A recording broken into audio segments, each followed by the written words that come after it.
Hi friends, അപ്പൊ നമ്മളിപ്പോ ഓടിച്ചേർന്നിരിക്കുന്നത് അൻഫാസ് ആണ്. നമ്മുടെ നാട്ടുകാരനാണ്, നമ്മുടെ സുഹൃത്തുമാണ്. അപ്പൊ ആളൊരു ഡിസൈനറാണ്. അപ്പൊ ആളെ കുറിച്ചുള്ള ഡിസൈനിങ്ങിന്റെ ലോകത്തുള്ള ഓപ്പർച്യൂണിറ്റികൾ കാര്യങ്ങളൊക്കെ നമുക്ക് ചോദിച്ചാൽ ആളെങ്ങനെയാണ് ഇതിലേക്ക് എത്തിപ്പെട്ടതെന്ന് നമുക്ക് ചോദിക്കാം. ഹായ് അൻഫാസ്, അപ്പോ താങ്കൾ എങ്ങനെയാണ് ഈ ഒരു മേഖലയിലേക്ക് എത്തിപ്പെട്ടത്? ഞാൻ തുടക്കം മുതൽ പറയുകയാണെന്നുണ്ടെങ്കിൽ എന്റെ പാഷൻ എന്ന് പറഞ്ഞാൽ ആർട്ടാണ്. പല മേഖലയിലും ഞാൻ ട്രൈ നോക്കിയിട്ടുണ്ടായിരുന്നു. അപ്പൊ എനിക്ക് ഞാൻ കൂടുതൽ ഫോക്കസ് ചെയ്തിരുന്നത് ഇതുപോലെ വരയിലായിരുന്നു കൂടുതൽ ഫോക്കസ് ചെയ്തത്. അങ്ങനെ ഞാൻ പ്ലസ് ടു കഴിഞ്ഞ സമയത്ത് ഞാൻ ചെറുപ്പം മുതലേ അത് ചെയ്തുകൊണ്ടിട്ടുണ്ട്. പ്ലസ് ടു കഴിഞ്ഞ ശേഷം മെയിൻ ആയിട്ട് ഡിഗ്രി കംപ്ലീറ്റ് ചെയ്യാൻ വേണ്ടി നോക്കി. അങ്ങനെ അതിനെക്കുറിച്ച് അന്വേഷിച്ച് നോക്കിയപ്പോൾ കേരളത്തിൽ വളരെ കുറഞ്ഞ സീറ്റുള്ള ചില കോളേജുകൾ മാത്രമേ ഉള്ളൂ. അപ്പം എൻ്റെ ഒരു മൈൻഡില് ആർട്ടിസ്റ്റല്ലേ വളരെ കുറവായിട്ട് ആൾക്കാരുന്നതിലാണ് ഞാൻ ഉണ്ടായിരുന്നത്. അങ്ങനെ ഞാൻ എക്സാം പോയപ്പോൾ മനസ്സിലായത് ഇവിടെ ആർട്ടിസ്റ്റുകൾക്ക് വില ഇല്ലെങ്കിലും ഇവിടെ ഇഷ്ടംപോലെ ആർട്ടിസ്റ്റുകളുണ്ട്. അങ്ങനെ എൻട്രൻസ് എഴുതി.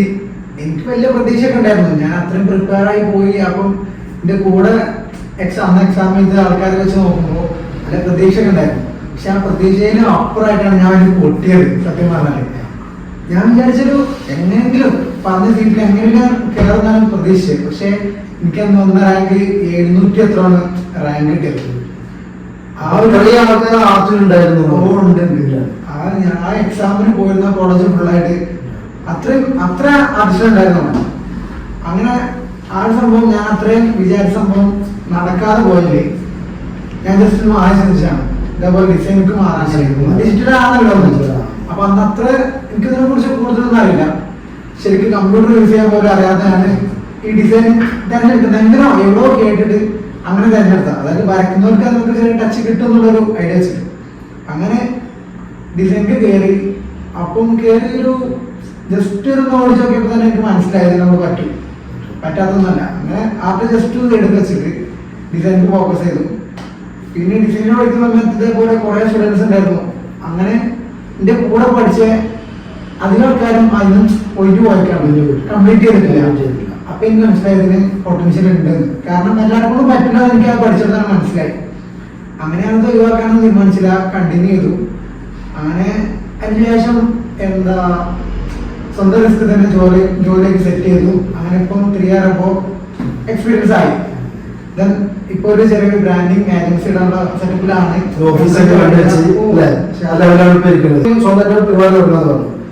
ടോട്ടൽ ഡിസൈൻ വർക്ക് മാത്രമാണ് എന്തൊക്കെയാണ് കീഴിലുള്ളത്? ഞാൻ പഠിച്ചതും വർക്ക് ചെയ്ത കാരണം കുറെ ഏജൻസി വർക്ക് ചെയ്തു. ഇത് കൂടുതലും അവിടെ വരുന്ന വർക്ക് കാരണം പോസ്റ്റേഴ്സ് ആണ് മെയിൻ ആയിട്ട്. പോസ്റ്റേഴ്സ്, പിന്നെ ബ്രോഷർ, പിന്നെയാണ് ബ്രാൻഡിങ് ആയിട്ട് പിന്നില്ല. സംഭവം എന്താ വെച്ചപ്പോൾ ഞാൻ ലാസ്റ്റ് വർക്ക് ചെയ്ത് കൊടുത്ത് അവർക്ക് എനിക്ക് ബ്രാൻഡിങ്ങിൽ ഒരു ഇൻട്രസ്റ്റ് ഉണ്ട് എന്ന് കണ്ടപ്പോൾ ഇന്നായിരിക്കും ഫോക്കസ് ചെയ്ത് കൂടുതൽ ആ വർക്ക് പഠിക്കാൻ തുടങ്ങി. അപ്പം മനസ്സിലായി അവിടെ ഓരോന്നും ഈ ബ്രാൻഡിങ് എടുക്കണില്ല, ചെയ്യാനാളില്ലാതെ പറ്റിക്കൊള്ളുന്നില്ല. കാരണം ഇഷ്ടംപോലെ ഡിസൈനേഴ്സ് ഉണ്ട്, പക്ഷെ എല്ലാവരും ബ്രാൻഡിങ് ചെയ്യുന്നില്ല. അങ്ങനെ ഞാൻ ലാസ്റ്റ് വർക്ക് ചെയ്ത ഏജൻസിയിൽ നിന്നാണ് നിങ്ങൾക്കൊന്ന് ജസ്റ്റ് ഫോക്കസ് ചെയ്ത് അവിടുന്ന് ഓരോ വർക്കുകളൊക്കെ ചെയ്ത് പിന്നെയാണ് ഈ ഒരു തോട്ടൊക്കെ എത്തി. സ്വന്തമായിട്ട് ചെയ്തോട് ചെയ്തൂടാ, അല്ലാണ്ട് ചോദിക്കുന്ന പോലെ എന്തുകൊണ്ട് ചെയ്തൂടാന്ന് തോന്നുന്നു. അങ്ങനെ ഇങ്ങനെ ചില കൂട്ടുകാരെ ഇതുണ്ടാവല്ലോ, അത് എന്താ പറയാ, നമ്മൾ മോട്ടിവേറ്റ് ചെയ്യുന്ന ചില കൂട്ടുകാരുണ്ടാവല്ലോ. അങ്ങനെ ചില ആൾക്കാർ പറഞ്ഞു ഒരങ്ങനെ അന്നെ യൂസ് ചെയ്യുകയാണെങ്കിലോ അത്രക്കാലത്ത് വലിയൊരു ചിന്തകളൊന്നും ഇല്ലായിരുന്നു. ഇങ്ങനെ അത് ആലോചിച്ച് പോകും, അത് വിടും, അത്ര ഉള്ളായിരുന്നു. പക്ഷെ ഈ ഒരു സംഭവം വന്നപ്പോൾ ഞാൻ ജസ്റ്റ് ഒന്നിരുന്ന് ആലോചിച്ചു ഒരു യൂസ് ചെയ്യുകയാണെങ്കിലും. അങ്ങനെ ഞാൻ സ്വന്തമായിട്ട് ചെയ്തു. അതിലിപ്പോ ഡിസൈനറൊക്കെ ചെയ്ത് കയ്യിനെ മീറ്റ് ചെയ്തു, ഞാൻ തന്നെ മീറ്റ് ചെയ്തായിരുന്നു.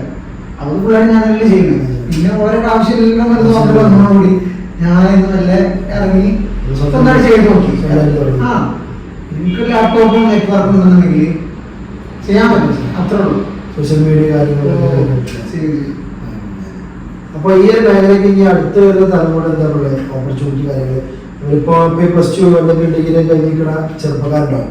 ഇനി എന്ത് മുന്നോട്ട് എന്നുള്ളതിൽ ബ്ലാങ്കായി കിടക്കുന്ന ആൾക്കാരുണ്ടാവും. അവർക്കൊക്കെ നമുക്ക് എന്താണ് കൊടുക്കാൻ പറ്റുന്നത് ഇതിലൂടെ? ഇപ്പം ആദ്യം ഡിസൈനിങ് വർക്ക് പഠിച്ചു വരുന്ന ആൾക്കാരെ ഡിസൈൻ പഠിക്കും വളരെ ടൂൾസുകൾ മാത്രം പഠിപ്പിച്ച് ഇഷ്ടംപോലെ ഏജൻസികളാണുള്ളത്. അപ്പൊ നല്ലൊരു ഏജൻസി സെറ്റപ്പ് ചെയ്യണമെന്നൊരു മൈൻഡ് ഉണ്ട് എൻ്റെ. കാരണം അപ്പൊ ഞാൻ ഇന്റേൺഷിപ്പ് കൊടുത്തൊരു സമയം ഉണ്ടായിരുന്നു. അവിടെ വന്ന് ഞാൻ വർക്ക് ചെയ്ത ഏജൻസിയിൽ ഓരോ ഇൻസ്റ്റിറ്റ്യൂട്ടിൽ വന്ന സ്റ്റുഡൻസിന് ഇന്റേൺഷിപ്പ് കൊടുത്തൊരു സമയം ഉണ്ടായിരുന്നു. അപ്പൊ എനിക്ക് മനസ്സിലായി ഇവരെങ്ങനത്തെ എഡ്യൂക്കേഷനെ കൊടുക്കുന്നത് മാക്സിമം എത്ര വരെ പോകുന്ന സംഭവം മനസ്സിലായി.